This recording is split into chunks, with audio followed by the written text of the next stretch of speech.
Um,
Good morning.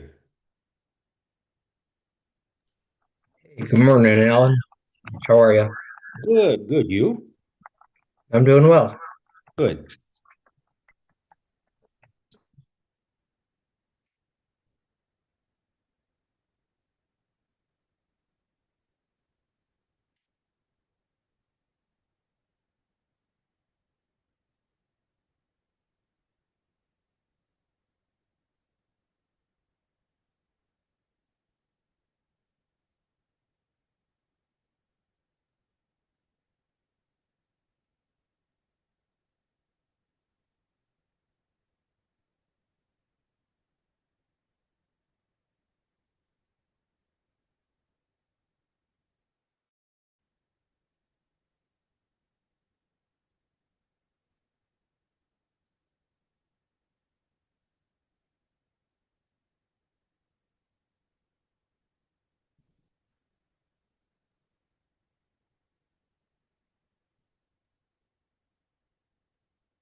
Good morning, everyone. We're going to get started just a few minutes after 10.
Right. It looks like people have stopped trickling in here, and I think we can get started with the meeting. So I'm going to call the January 22nd, 2026 CEDS committee meeting to order. And just looking at our agenda today, we have the CEDS data presentation, and I should have wrote recommendation vote. We're going to recommend it to the QPAD Executive Committee for their final vote on it. And so I don't know if all of you have had a chance to read the document in the last couple days, but if you have not, then you can send any comments on it to me over the next month. I think our QPAD Executive Committee meeting is later next month, so um, we have plenty of time to make edits and tweaks. I have a few myself already, so and then I have an update on the My Neighborhood reservations. And in May, we have this Building Michigan Communities Conference that's coming up, and we're going to have scholarships for that. And also, I want to talk to you about some ideas that we have for round two of our RHP Actions Grant. And then plenty of time for partner updates. So please jump in for that if you have any updates to share with us. So with that, I'm going to get started with our introductions. We have 26 people on the line here, so we're going to try to move through them as quickly as possible. And I'm going to start with Alan. I'm Alan Barr. I'm the CEO of the Creative Change Group. We're a consultancy that helps with strategy and culture change. Thank you very much. And you're also the chair of the CEDS committee, too. So you're going to be leading our vote. So thank you. Next, we have Alex Kopsky. Good morning, everybody. Alex Kofsky with Accelerate EP, helping passion entrepreneurs in Marquette County. Great. Glad to have you, Alex. Next, we have Ed Legault. I'm Ed Legault. Good morning, everyone. I'm the Executive Director for the Delta County Economic Development Alliance. Thanks, Ed. And Amy Berglund. Evening, everyone. Amy Berglund, Director of Business Initiatives with Invest UP. Thanks, Amy. Ann Giroux. Good morning, Ann Giroux, Director of Development and Investment Services with Invest UP. Great, glad to have you. Next is Charlie Loper. Good morning, everyone. I'm Charlie Loper with the Office of Rural Prosperity for the state of Michigan. Great, thank you, Charlie, and glad to have you back to the office. Next is Dana Lalone. Hi, Dana Lalone, Marquette County and Michigan WDI. Thank you. All right. And Dave Nyberg. Good morning, everyone. Dave Nyberg with Northern Michigan University. My role is in the president's office, and I work on advancing the university's partnerships relating to industry and economic development. Good to be here. Thanks. Great. I'm glad to have your partnership. Deanna. Hello, Deanna Johnson, Executive Director, Marquette County Habitat for Humanity. Thank you, Deanna. Next is Jackie Solomon. Hi, everybody. Jackie Solomon. I'm the treasurer for Marquette County, the director of our County Brownfield Authority, and the chairman of our Land Bank Authority. Thanks, Jackie. Next is Jason McCarthy. Good morning, Jason McCarthy, Planning and Zoning Administrator, Marquette Township. Just observing. Glad to have you. Julie Carla. Good morning, Julie Carla with the Michigan Department of Health and Human Services. Thanks, Julie. Next is Kathleen. Hi, I'm Kathleen Henry. I'm with the Superior Watershed Partnership. Thanks. Next is Kathy Reynolds. Yeah, good morning. I'm Kathy Reynolds. I'm the CEO of Greater Munising Bay Partnership and Munising Downtown Development. Thanks, Kathy. Next is Donna LaCourte.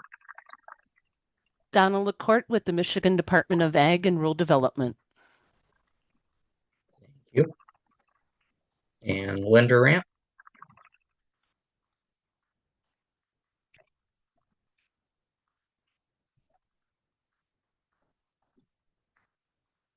Right, if Lynn's not able to speak, we'll move on to Amy Stevenson.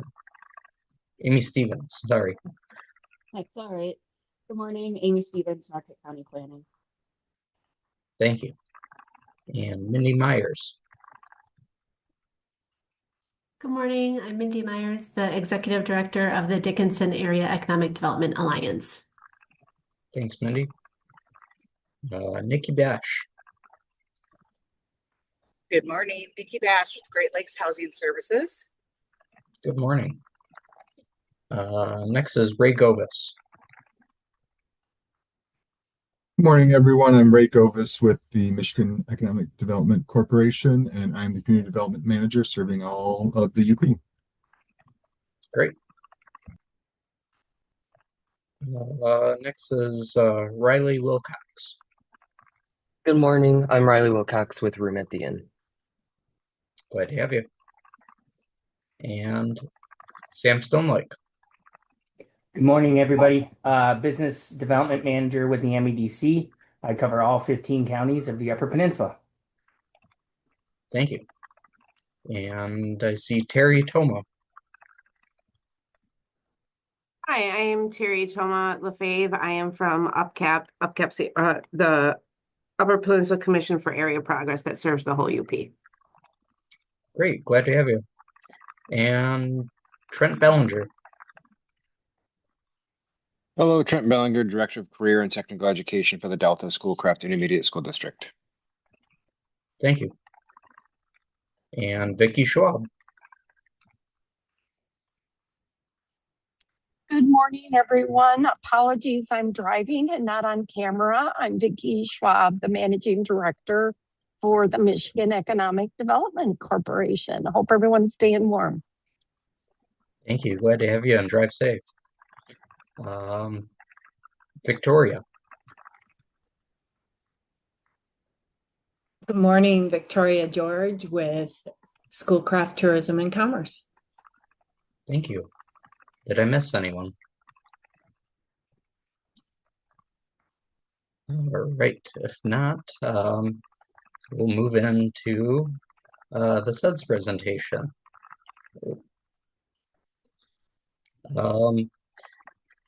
So as I think you all know, the CEDS is our 5-year regional economic planning document. It's a requirement of the EDA for our economic development district. So QPAD is designated as the economic development district for our 6-county region, and we get a partnership planning grant to convene the CEDS committee and write the actual CEDS document.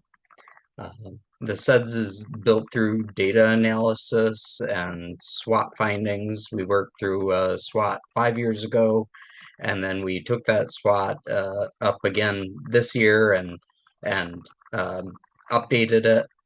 And then, of course, we have stakeholder input that we've engaged in through various meetings here at our CEDS committee meetings. Our regional profile, none of these are just temporary challenges. They're actual structural conditions that shape what's realistic for our economic development in Central UP. And they're the reason this strategy emphasizes coordination and readiness rather than competition.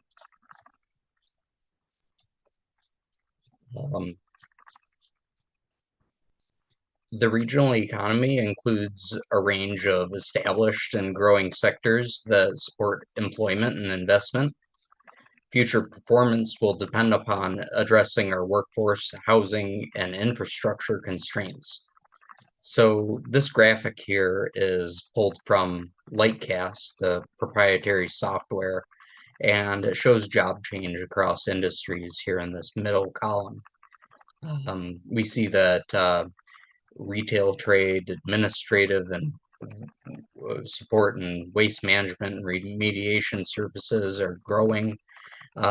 We see that healthcare and social assistance has declined, and this period is 2019 through 2024, so it includes a lot of the COVID years, and so we're seeing a lot of the bounce back from that.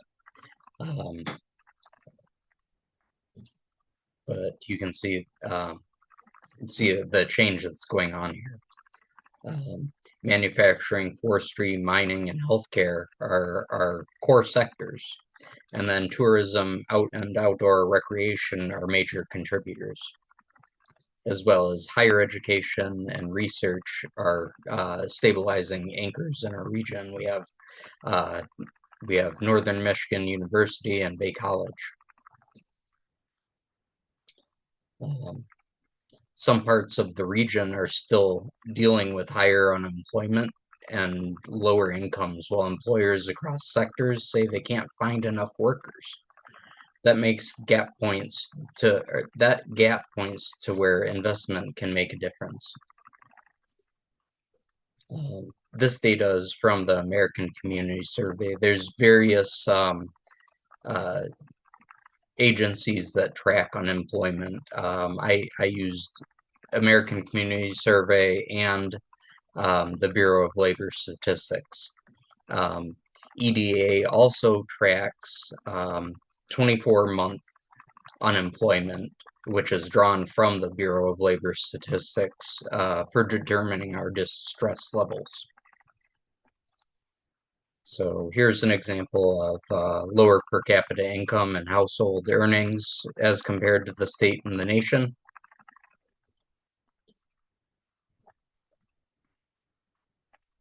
And we also have tight labor markets alongside persistent workforce shortages, as evidenced by job posting data over the past 2 years.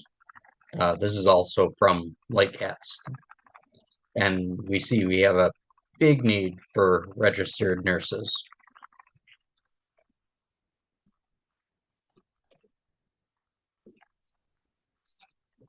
So as I mentioned, all of this, the unemployment, the lower incomes, and the workforce shortages is what drives the region's level of economic distress. So here's the tool I use for calling up the distress statistics. So what qualifies us as distressed is 1 point above the nation in terms of 24-month unemployment. When I pulled this data, the nation was at 4.04 unemployment, and we were at 5.69% as a region. And then you can see the counties here as well. And for another statistic they use is per capita income, and what qualifies us as being 80% or less of the per capita income of the United States. So I would add that all counties except for Dickinson County qualify as economically distressed in some way. So go Mindy.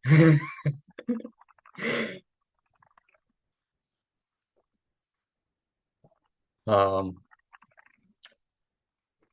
right, we align regional assets and work with partners to identify, prepare, and advance projects that are ready for investment and aligned with our regional goals. The CEDS helps ensure projects are grounded in regional conditions and developed with regional awareness.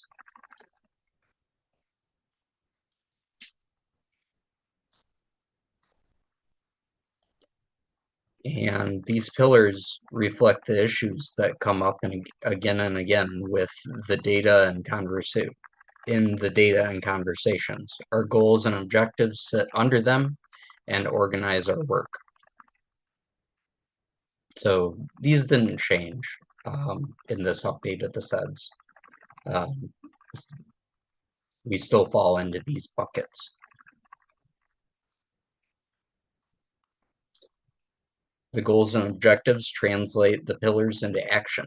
They're written to be practical and measurable, and they're meant to guide and project development, grant applications, and local decision making. So some examples, these aren't actual goals that we have verbatim, but these are examples, and they're supporting businesses, improving workforce, increasing housing supply, and strengthening infrastructure. And then we have these key performance indicators that we're going to measure our progress against, and their regional economic conditions, workforce and talent, infrastructure and capacity, and processing coordination. So these are new for this year. And this is where the CEDS turns into real projects. These examples show the kinds of efforts that fit regional needs, meet EDA requirements, and are ready to move when funding is available. So we have priority projects, projects that have been explicitly identified as being long-term goals that we want to fund, and we also have steady state priority projects that are more general concepts that would be fundable by the EDA. And those are broken out in the CEDS. So EDA has a number of programs, most notably EDA Public Works, Economic Adjustment Assistance, and Technical Assistance. They also have recovery dollars. And when applying for EDA funding, we have to use the CEDS to relate it to these projects. And the CEDS is not meant to sit on a shelf. It's intended to be used and revisited and updated as the region evolves. The next step is ongoing coordination, refining projects, and using this framework to guide real investment decisions. So, as big projects come up, I want you to send them to me, a short summary, and I'll definitely include it in the CEDS. Or if you need help understanding, where that project fits into the CEDS, then I'd be happy to do that as well. All right. Does anyone have any questions? Yeah, thank you. Hi, Ryan. I guess, yeah, could you clarify the process of, so it's nice to hear you say as projects come up, it is more of a living document, and so projects can be added as priority if they fit the CEDS priorities. Okay, cool. Yeah, so I'd ask you to draft up a white paper and share that with me. We would look to those steady state priorities that I identify and also the goals within the CEDS, and that would, relate it to our strategy.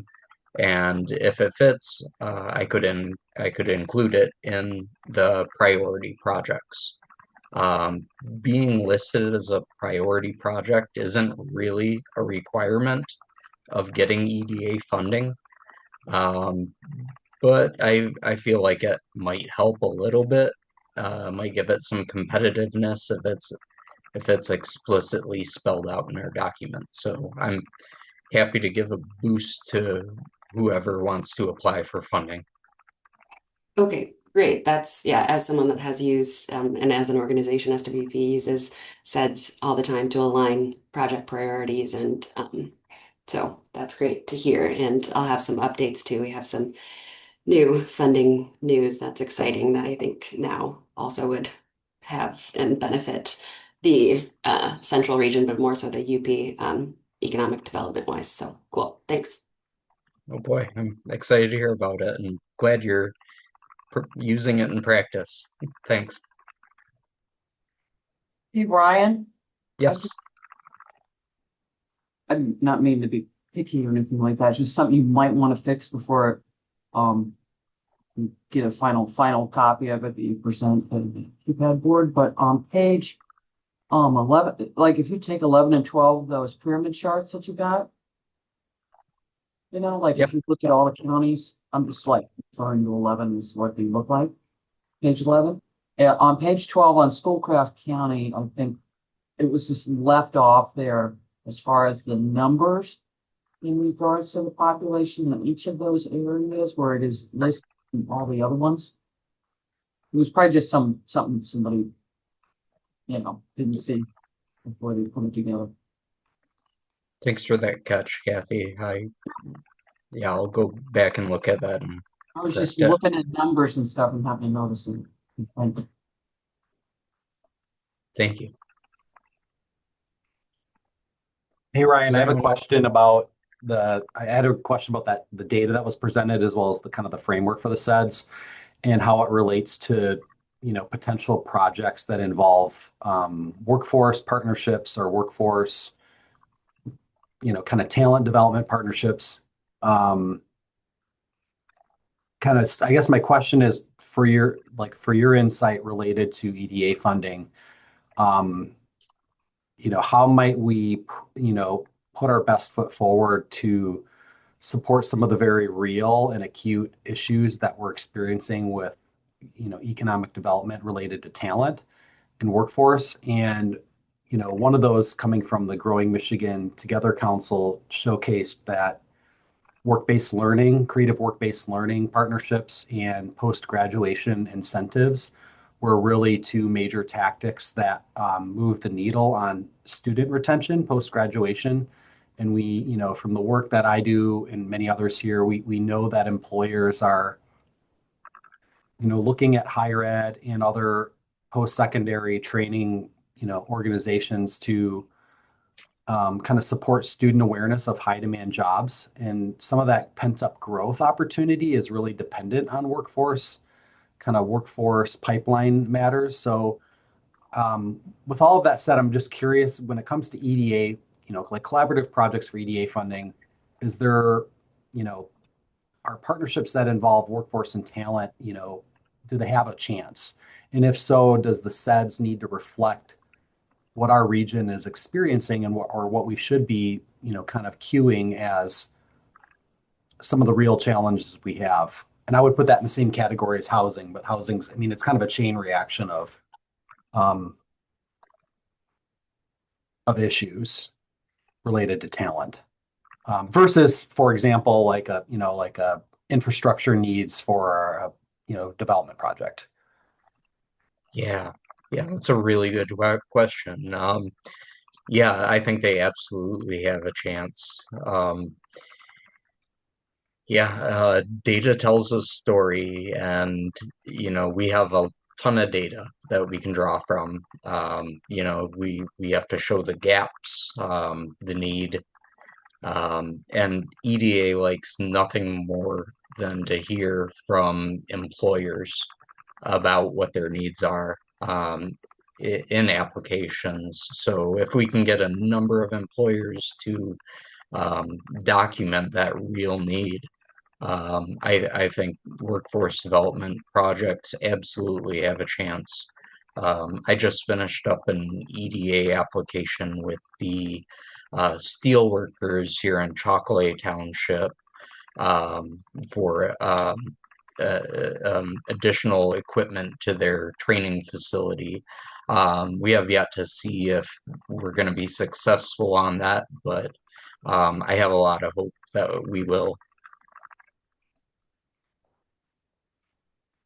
Does that answer your question? Yeah, it does. It does. I appreciate that. Thank you. Yeah, thanks. Are there any other questions?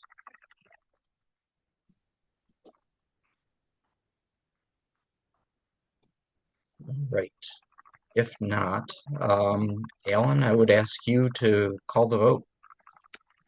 So, committee, I move that we forward our CEDS recommendations to the QPAD Executive Committee for their approval and adoption. Do we have a second? Sorry if I'm out of order here, but can I just clarify something maybe before an official? I don't know Sure. the Robert's Rules of Order, so sorry to interject. This recommendation, you were still saying that we can, again, as someone that like uses this document heavily and I haven't had a chance to fully review it, and I would like to, is putting this forth for recommendation. Ryan, you were still saying that we can send our feedback and like request edits and just what that process would be like, and what if the recommendation fully means, I guess. Yes, we'll still be able to edit and tweak it and make additions to it before it finally gets to the executive board. But I just, wanted the CEDS committee to have their fingerprints on it, having a good chance to review it, and I think this gets the ball in motion for final approval. Okay, thank you for the clarification. I appreciate it. Yep. So Ryan, would the motion be then that we forward this document to the executive committee with any feedback or updates from this group added into the document? Yes, sir. Okay, that'll be my motion. And actually, this is Dottie, just kind of chirping in here. I just want to say that actually the executive committee will be making a recommendation to the full QPAD Regional Commission in February to adopt it. So we do still have plenty of time. That's the end of February. So there is plenty of time here to add any, edits or corrections or, whatever the committee is looking at. So that will be the process that we're following. So actually it's today we will be releasing it to the executive committee for their review. and then it'll be, and they will make a recommendation to the Regional Commission in February for final adoption. If that all makes sense. So. Thank you for that added context, Dottie. Okay. So is there support for the amended motion?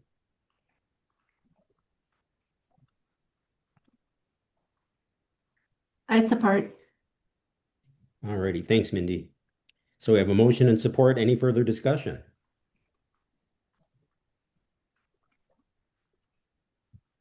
Hearing none, all in favor of passing forward our recommendation? Aye. Aye. Aye. Any opposed? Any abstained? We have a successful motion. Thank you all. Ellen, can Brian? I go on record as abstaining? I don't know that I can as a government official vote. Sure. So thank Sure, you. Holly. Yep. All right. Thank you very much, Alan, and thank you to all of you for reviewing that. And yeah.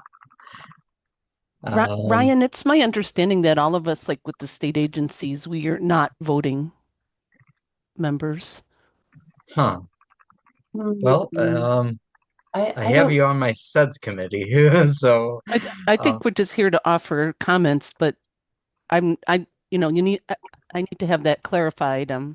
yeah, that's a good point, and I'll look into that as well. Thank you.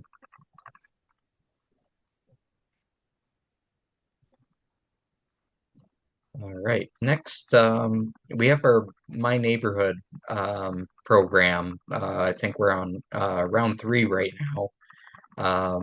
And we're Region B, and it shows that as of December 22nd, we've spent 1,231,000 of our $1.32 million allocation, meaning we have $88,875 left.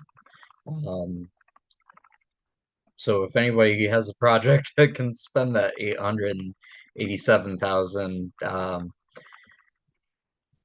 or 88,000, then propose the project. But I'm unsure if this the statewide remainder is going to go up for another round. So if anybody has some additional information on the future rounds of the HCDF, please step in and say so. But the Eastern UP has not spent any of its allocation according to this, and the Western UP Region A is in about a similar boat as us. So we're doing pretty good. I don't know what all the proposed projects are. I think they just went to MISHA's board last week for approval.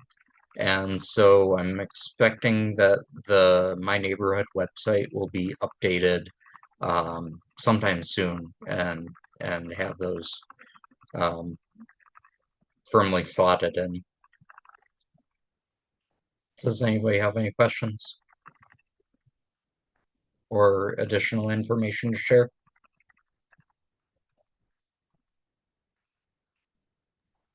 All right. Ryan, it's If not- Deanna. Yeah. Just letting everybody know Habitat was awarded $500,000. All right. Good job. Thanks.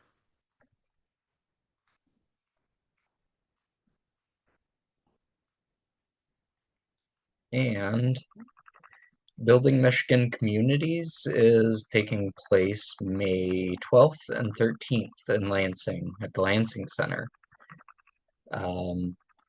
So last year we took a good-sized cohort down from the UP to attend this conference. I think we had 15 people from the Central UP and others from the Eastern and Western regions. I think that large turnout was probably due in part to the fact that we offered scholarships to attend this event. It's a $400 event, and then we have travel costs and lodging costs, and also, so I think that $400 was some good incentive to bring a group down there. I'm hoping to offer that again this year. The dollars I have are limited, but I've created a survey, a scholarship application survey. So if you're interested in going with us, if you're a housing partner, please go to this survey. I'm going to send it out in an email after this, and fill that out, and we'll try to fund everybody who wants to go. Does anybody have any questions about the event? I also included the agenda in here too, if you want to see what they're proposing. And I hear that they're going to have a local government track as well this year. So that's going to be pretty exciting for local government officials.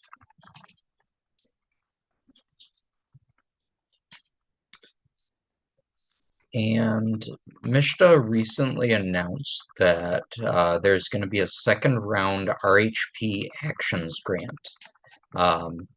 That's the grant I use to fund attendance at the CEDM boot camp, and remainder funds from that are being used to fund the Building Michigan Communities cohort that I was just talking about.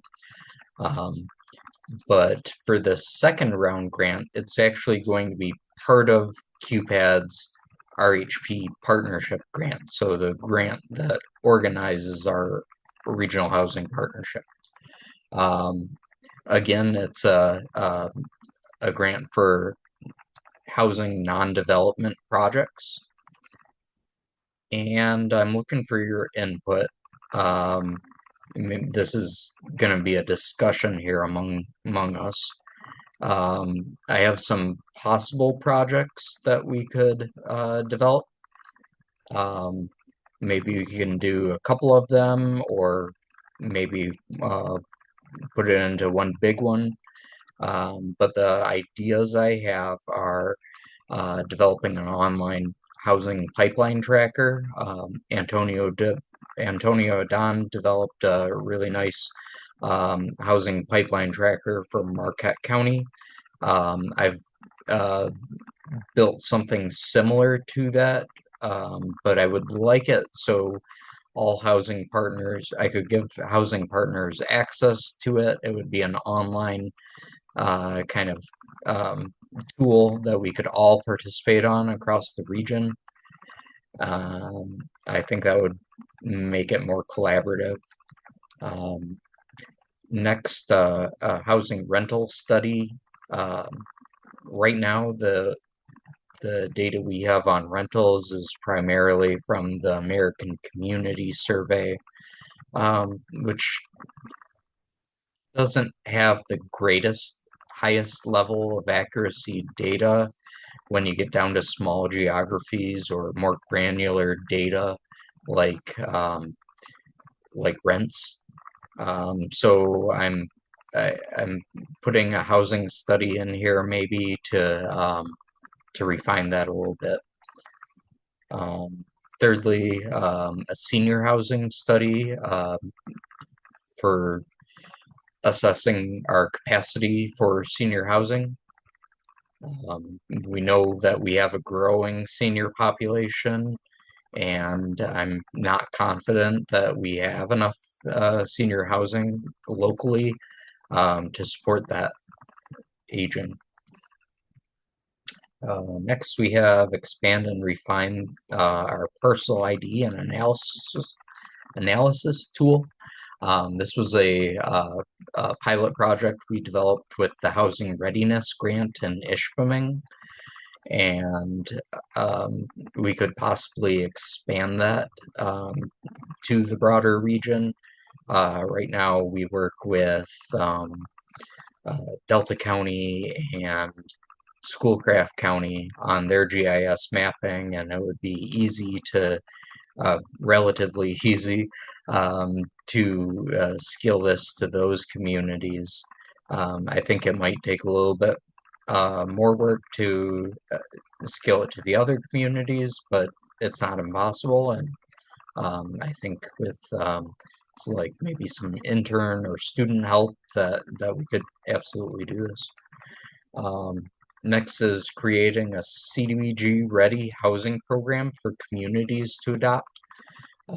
That would be creating the training, the documents.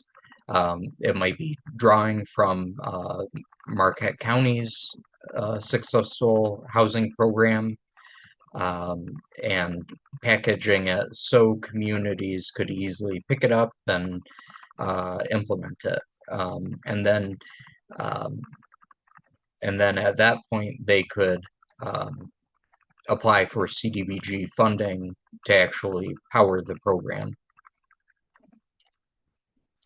And then a land division ordinance update. I just added this one because I don't know if you saw this, but PA 58 is law now. That was SB 23 that we were tracking for a while, the land division bill. And it's actually signed into law now. This would allow more splitting of parcels than previously allowed. This was a contentious bill. Michigan Association of Planning's law committee opposed it simply because they thought it would not really have an impact on housing costs, where it would open the door to suburban sprawl. And I think, you know, in our communities outside of urban areas that are just on the border of urban areas, this is a concern because it allows the fragmenting of land, and that could create more development in areas where we do not want it. So that's something we're considering. Sorry to jump ahead, but I'd like to hear your feedback on this actions grant ideas. Brian, this is Kathy. I got just a couple comments there. The rental housing study, for example, like, and you were at our housing meeting over in Alger County yesterday, and I find that interesting. I also find the senior housing study to be interesting. For example, for those of you why I'm saying rental housing is, so we always come into the obstacle in Alger, and I'm sure it's Schoolcraft is the same thing, and a lot of the counties in the UP, is we cannot get the same rents, for example, that Marquette can get, right? So a lot of the statistics out there, I think that Lansing uses and the state uses and others. I mean, we've had this from outside developers before. They'll come into town and they'll say, "Oh, I see you can get $1,500 or $1,600 a month for an apartment." I mean, this is an example, and it's like, no, no, you can't. Not in Unison, you can't. You might be able to get that in Marquette, but you can't get that. And they're like, "Oh, well, I looked at whatever data, and it said you could, right?" So then it gets into this whole layering of funding obstacle that you can't make a project sometimes fly because you cannot get the right amount of rent, right, to make it come out of on the bottom line, right? And so people are like, "Oh, well, I can't do this project, or I can't develop this whatever because I can't make it." Because the funding, I think sometimes, are the folks that are looking at the data that aren't in our area that know this as a fact are thinking that we can't, right? So they're saying, okay, this is how much we can give to projects or whatever it happens to be because of blank and blank. And no, we can't. Because we can't, yeah, a lot of times there will get things to fly. Because at the bottom line, I can't ask a developer, oh yeah, you can make $10 a month. No, or you're gonna come up in the red. And then also that senior housing study thing, I mean, if you look at any of that data, even just put in what we just said, strategy document. I mean, 50, 60 plus is where things are moving. So we got that competency in those type of things in folks. So Yeah, thank you for highlighting those very real issues. And yeah, I think those do merit some consideration. Yeah. Does anyone else have any feedback? Yeah, Ryan? Yeah. Yeah, I like the idea of the housing study and also the GIS tool, the parcel ID and analysis tool. In our real estate business, right, we use both of those components, right? The study, any detailed statistics and information is very helpful in helping us advise clients. And certainly we use that parcel ID and analysis tool multiple times every day. It's phenomenal.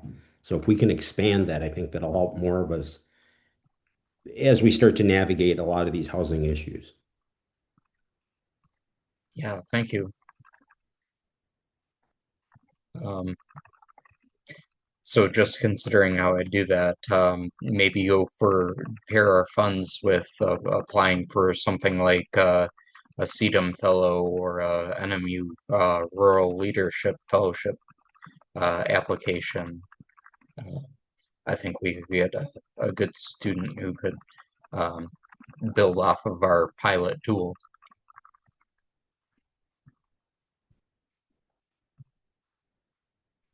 Love that idea, Ryan. And I just funny timing. I just sent you an email because Oh, really? I on this topic. For those who may not know, we have 3 rural fellows out now, kind of in their first week this week, working in projects.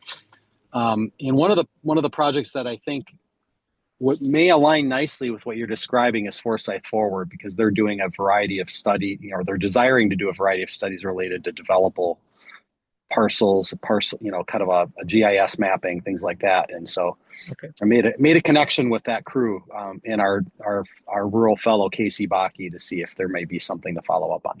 So thank you for the shout out on the rural fellows. Hey, no problem. Glad to see it. Does anyone else have any feedback or new ideas? Question. Does the rental housing study include short-term vacation rentals as well, or is that mainly the long-term rentals? I think we have the ability to shape it. It's just an idea and concept right now. And so if there is some need to include that, then we certainly can. Okay. That's interesting, Amy, because say you take Autrain, for example, or many other communities, and probably easily in Schoolcraft County, Marquette County, yada yada. Those townships have, I don't know if this can ever be done. They have no clue how many vacation rooms they have, right? Yeah. And when we got, for example, Autrain, hundreds and hundreds, and after this all been resort to, right? And so these zoning issues and all these other things come up and blah, blah, and housing issues, but nobody can ever give a firm answer, it doesn't seem to be, on really how many there are. So.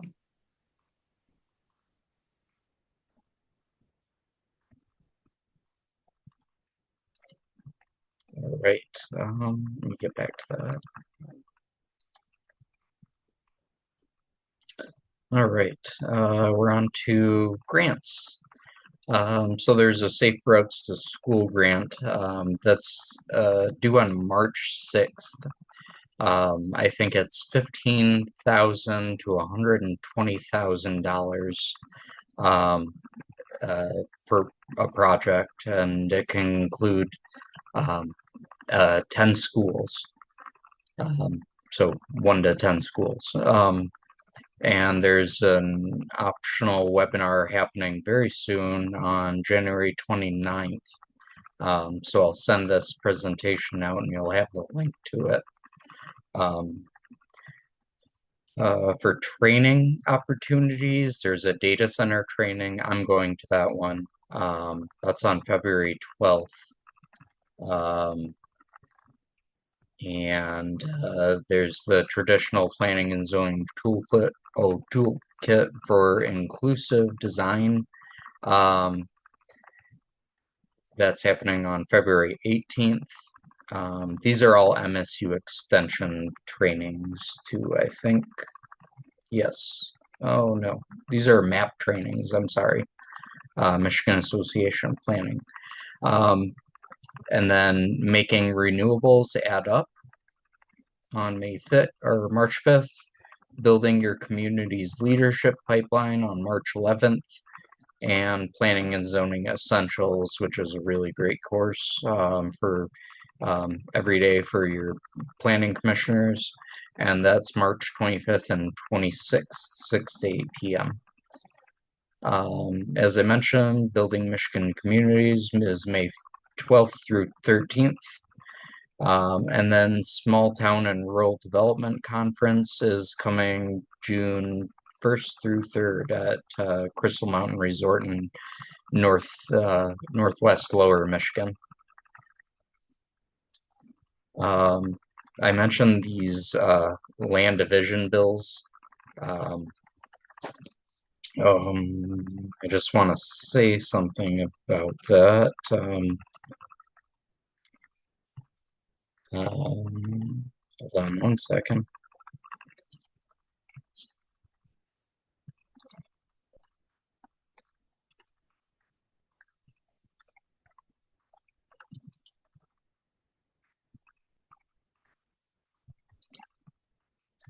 And so Public Act 58 changes how land can be divided in Michigan by allowing more splits by default. It also gives local governments the option to limit or control those new division rights through their own ordinances. The MAP Law Committee opposed the act because it expected to have little effect on housing costs while increasing the risk of sprawl and added environmental and infrastructure impacts. And I've prepared a short policy brief that explains why local decisions will matter more than the law itself. So I'll send that along with the presentation. I also have another policy brief on Senator Slotkin's newly proposed bill. It's the National Housing Emergency Act.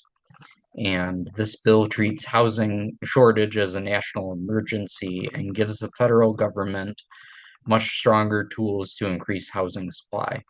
It would speed up construction, reduce regulatory delays, and connect some federal funding to whether communities are actually allowing housing to be built. It calls into force the Defense Production Act, which is I think what they used for getting COVID PPEs out into communities, and is not regularly used. It's very unusual for it to get implemented. So so if that gives you a sense of how important this yeah. So yeah, I'll include the policy brief for that as well, and you can take a look and give your feedback. Not sure if it has much of a chance, but it's definitely aspirational. Has anyone else had a chance to look at that one?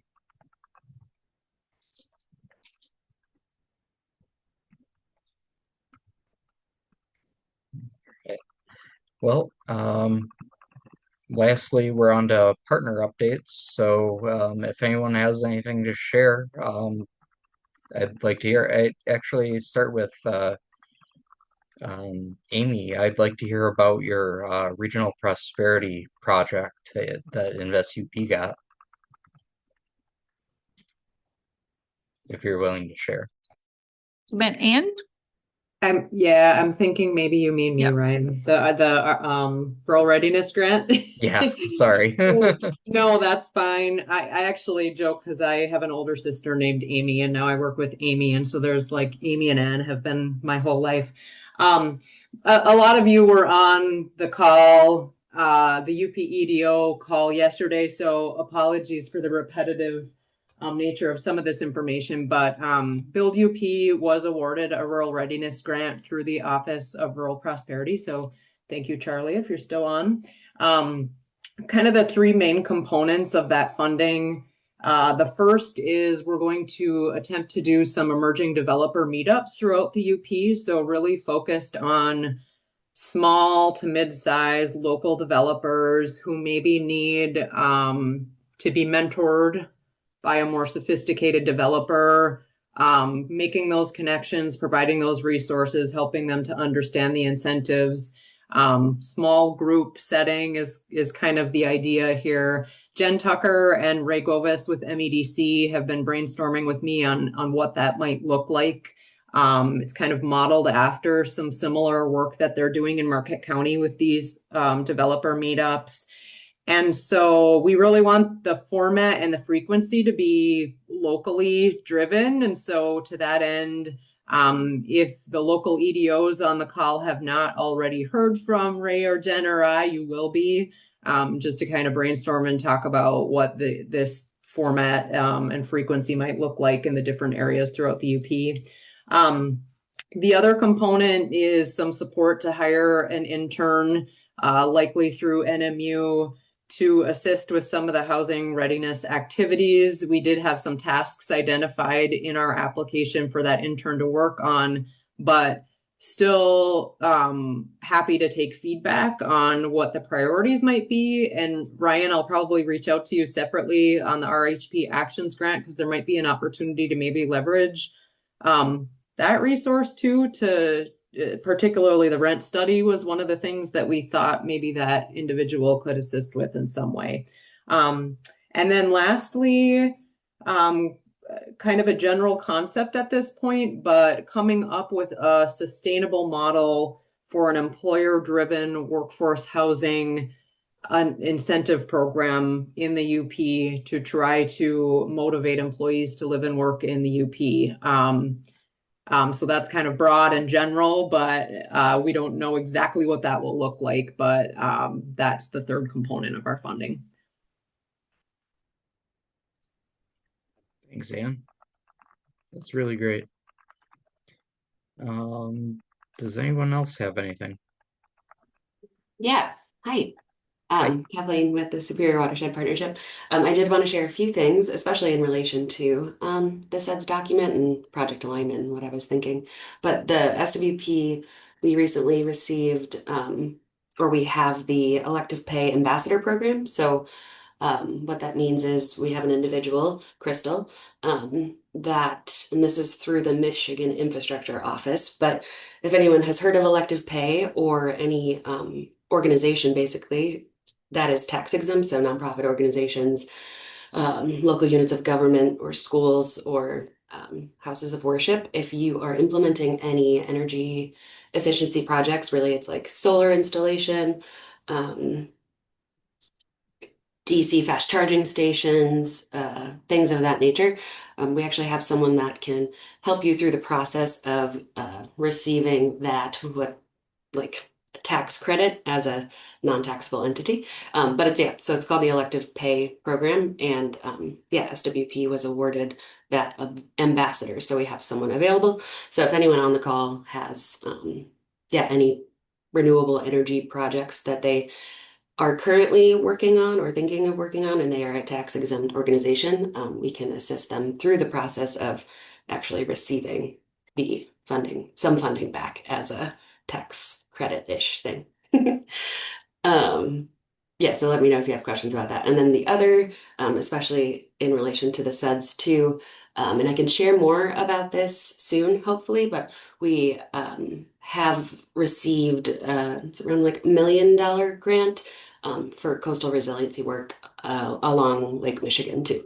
And we should be able to be putting out a press release soon. So yeah, that's exciting. Congrats. That's Yeah. great. And I'm very glad to hear SWP is championing that program. I thought it was really under under there wasn't enough knowledge about it, and I'm glad that you're going to be getting it out there. So Yeah, great. yeah. So we're really excited about those outreach and opportunities too to kind of share what elective pay is. So yeah, if anyone on the call has um, energy projects that they are working on, clean energy, solar, DC fast charging stations, buying an electric vehicle, things of that nature, we can talk about how to go through that process for elective pay. Does it also include energy efficiency upgrades to buildings? The measures, I'm not, I'd have to double check on that one. I know there's also weird and very strict timelines for certain projects. So it's like, have you started construction on this or will it be implemented by a specific date? We have a one pager that we can share too. Thanks. If you send that to me, then I'll definitely include that in the send. Great. Hi, Ryan. This is Ed. Just a couple updates for you. I will get with Vicky and Matt Valakat and the State Fair Authority people. There are several upgrades that are planned or looking to be done on the fairgrounds, both from a building maintenance perspective to electronic grid and power, communication opportunities as far as Wi-Fi and some other things. So I will get with them and let you know kind of what projects are there, what the priorities, so that could be included into the CEDS document. Um, uh, uh, we're seeing more and more uh, group usage of the fairgrounds. As an example, Mind Trekkers was there yesterday, and it was a very successful day with, I believe, almost 500 students attended. Great job by Trent Bellinger and the planning team. You can smile now, Trent. Um, anyway, that went really well. And then another thing we have coming up, this would be in April the 27th, a speaker that talks about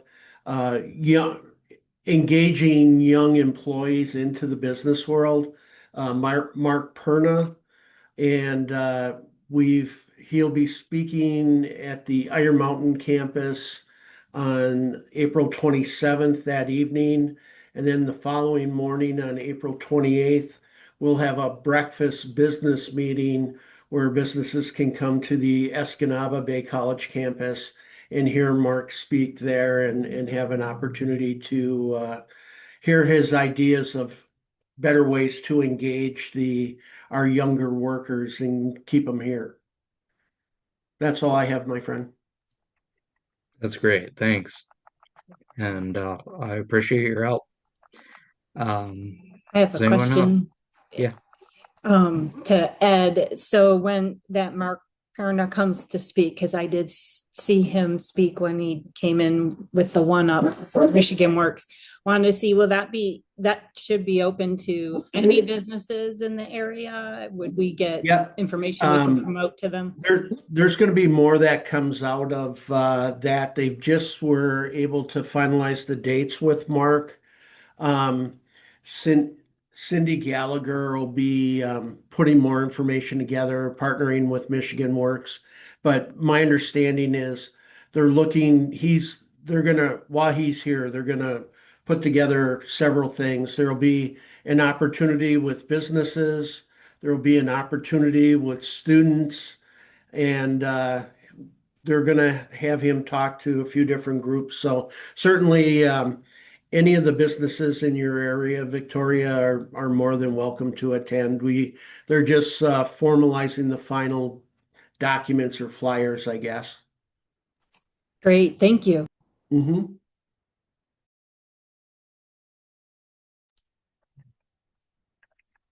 Anyone else?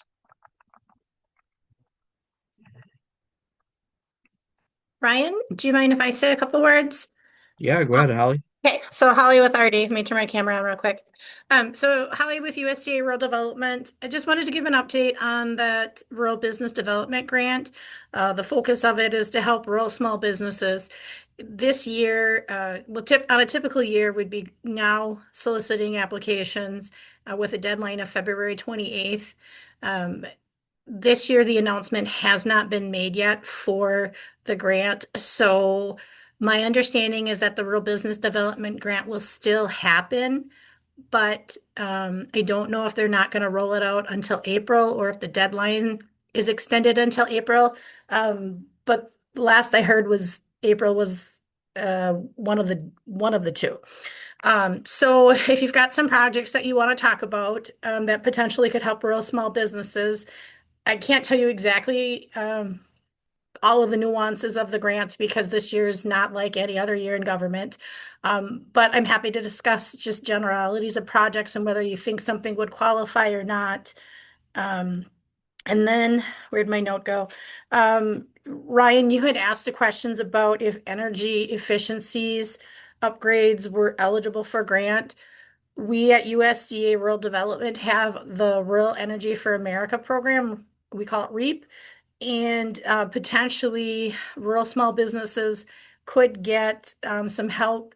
You know, if it was a grocery store upgrading their cooling, their coolers, or maybe a factory that was going to upgrade some lighting to be more energy efficient, potentially that could qualify. So if anyone has any interest in something like that, I'm not the expert in that, but I can get you in touch with either Rick Vanderbeek or Jeffrey Clark that work with me in the business team. So that's all I've got. Thank you. Thank you, Holly. And I'll include your contact information when I send this all out too. So if people have questions, they can reach you. Thank you. Yep. Any other updates anyone wants to share? Dave? Yeah, I've got one. Shameless self-promotion. But you know, the jury will still be out until we get this done. But what I wanted to share was NMU is conducting a comprehensive impact assessment, which is something we've never really done. Think economic analysis, kind of to better understand the quantitative impact that the university has economically in the region, but also going beyond that to understand impacts on art and culture, health, public health, education, things of that nature. So it's part of our strategic plan in our grand challenge that's focused on partnering with our place. And so we're right in the midst of that. Public sector consultants, whom many of you know, is our consultant that's helping us with that project. We were just doing focus groups with various, kind of different types of affinities with the university last week. Perfect timing during the blizzards and shutdowns to have those. But yeah, that work is ongoing, and I anticipate that it'll be, be ready to share some of that this spring and fall. So that information, that data might be helpful to some of our partners and certainly our planning partners as we contemplate in terms of where we're having a good impact that we might want to lean into that relates to the CEDS, but also where we're learning where we might have room for additional focus and how to try to move the needle on our impact in other areas. So I'm really excited about that, and I know many of you have been a part of that and have contributed. So thank you, and I guess stay tuned. But that's something in the planning sphere related to a lot of what we work on together that we're excited to share in the next couple months. I'm really looking forward to that. Thank you. All right. I don't think anybody has anything else, but if they do, Jackie Hi, came Ryan. up. Sorry, I'll Yeah. real quick. Our Brownfield Authority has an EPA site assessment grant of $400,000. So I just want to plug that every chance I get. We can use that for things like phase 1 and phase 2 environmental site assessments, BEAs, due care compliance plans, brownfield plans, and Act 381 work plans, and lead and asbestos surveys for anywhere within Marquette County. We do have a couple of focus areas that we had to identify in our application, and those are the city of Ishpeming and the base. So if anyone has anything they could maybe use that for, please reach out to me. We would love to help you out. Great. Thank you, Jackie. All right. Going once, going twice. All right. We're ending the CEDS meeting now. So everybody have a great day, and I'll give you back your time. It looks like we have 50 minutes here. So thank you all for tuning in and participating. Take care, everyone. Thanks, everyone. Have a Thanks, good day. Ryan. Ryan.